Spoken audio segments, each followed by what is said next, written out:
I know it sounds paranoid. I know it's instinct, muscle memory. Someone knocks, you check. It's normal. It used to be normal for me too, until I learned it wasn't. I've always hated being contacted out of the blue. A random number calls me, I won't pick up. If it's important, they'll leave a message. Ever had a coworker message you on Teams without any prior warning?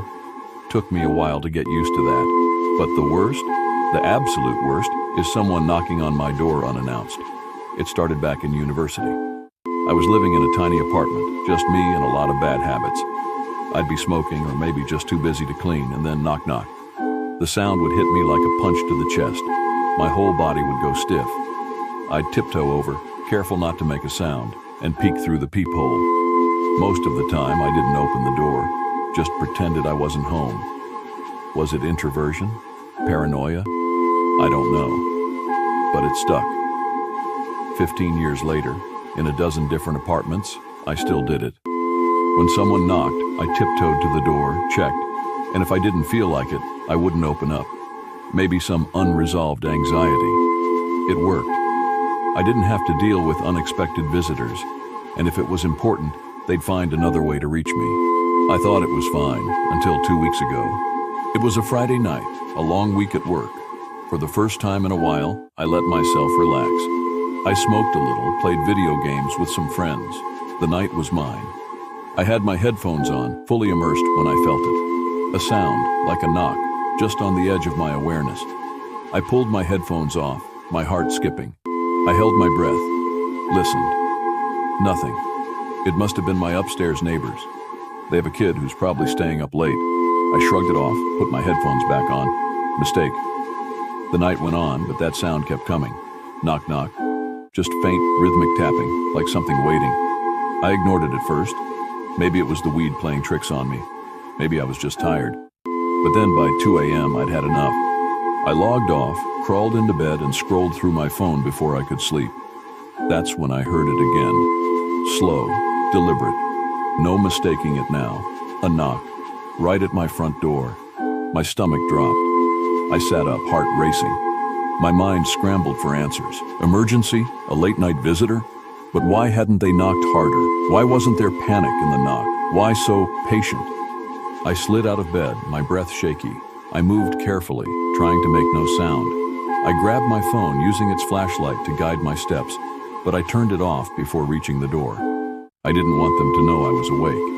I crept forward, pressing my eye to the peephole.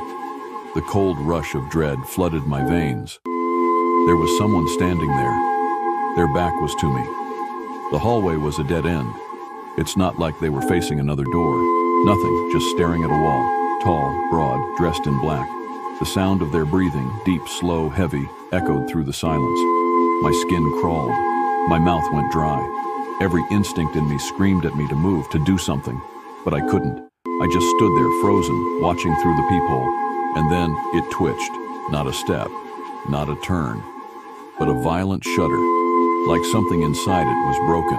A glitch. The body was unhinged for just a second. It did that a few more times. It seemed to jerk backward, though it didn't turn. It wasn't a normal retreat. It was moving backwards, but not towards me. It was almost mechanical. I kept looking through the peephole. The hallway was empty, and it stayed empty. I barely slept that night. Every little noise made me flinch. Every shadow felt wrong. The knocking, though, it didn't stop. Every night, at exactly 2:30 a.m. it came. Slow, methodical, unhurried. And I couldn't stop myself. I crept to the door, heart pounding, and peered through the peephole. It was always there, always in the same spot, always facing the wall. The second I saw it, my stomach would twist with dread, like ice spreading through my veins. But still, I'd check. I had to. Maybe I thought if I didn't, it would get worse. My bad habit had the best of me, and I truly couldn't ignore it. I know what some of you are thinking. Why didn't I call the police or go stay somewhere else? Well, I had nowhere else to stay. And what was I going to tell the police? Some guy knocks on my door and I don't answer, and then he leaves me alone. This was definitely creepy, but it was probably some stupid prank that's gone too far. Last night, though, something changed. The knocking started like usual, the rhythmic tap, tap, tap against the door. but I was already in bed. I hadn't fallen asleep yet. I sighed and rolled over, ready to check it as I always did. But this time, when I looked through the peephole, there was nothing. Nothing at all. No one stood in the hallway. No tall, broad figure, just empty space. I was already pulling away from the door when I heard it again. This time it came from behind me. The knocking was at my bedroom door. My blood ran cold, my body froze. The knocking came again, slow and deliberate. I turned my head, panic rising in my chest. The hallway was dark, the bedroom door shut tight. Knock, knock, knock, louder, rattling the wood. My legs trembled, and I froze between my front door and my bedroom door. I didn't know what to do. The doorknob turned. I stumbled backward, gasping. My heart felt like it was about to explode. The air grew thick, suffocating. My breaths came in shallow bursts, like I couldn't get enough oxygen. Knock, knock, knock. The last one was a crash, a thunderous bang that shook the walls. And then silence. I didn't move.